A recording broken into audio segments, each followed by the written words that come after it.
Radio Islam's rolling coverage here from outside City Hall. The newly elected Minister of Home Affairs. Have you hit the ground running? I mean, what have you discovered in the department? Yes, I've certainly hit the ground running. A couple of key issues that already are being addressed there.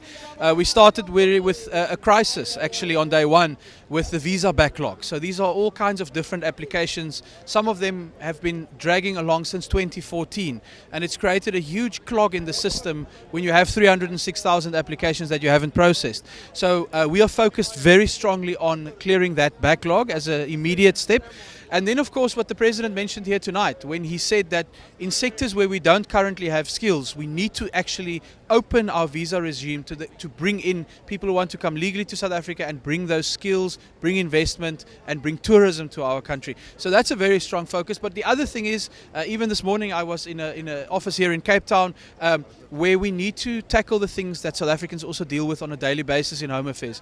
The system being offline is something that we must deal with. We've got the technology in this country. We just need to make sure that it's working and that we get the infrastructure correct at those offices. And things like managing long queues. You know, these are things that we can tackle and that I'm very committed to tackle as we move forward.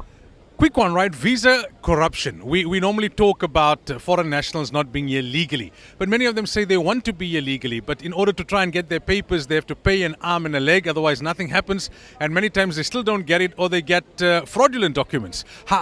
What's your plan of action there? You have to fix the legal immigration side so that those people who want to follow the law, who want to contribute to South Africa, can do so in a legal way and are not forced to pay bribes and engage in extortion. At the same time, if you are able to do that, you can then say that there is no excuse for anyone to engage in corruption. But it really is important that we as the department get our affairs in order so that no one can point to the department and say this is the reason why there's corruption. So we need to get our affairs in order and then go out and say, right, there is no excuse now. If you're breaking the law, if you're engaged in corruption or any illegal activities, then you will be held to account. But what so often happens, even in court cases, is that the department side is not in order. And then it's very difficult to enforce these things. So we have to get our own house right going forward. Thank you and all the best. Thank you very much. Great to be with you.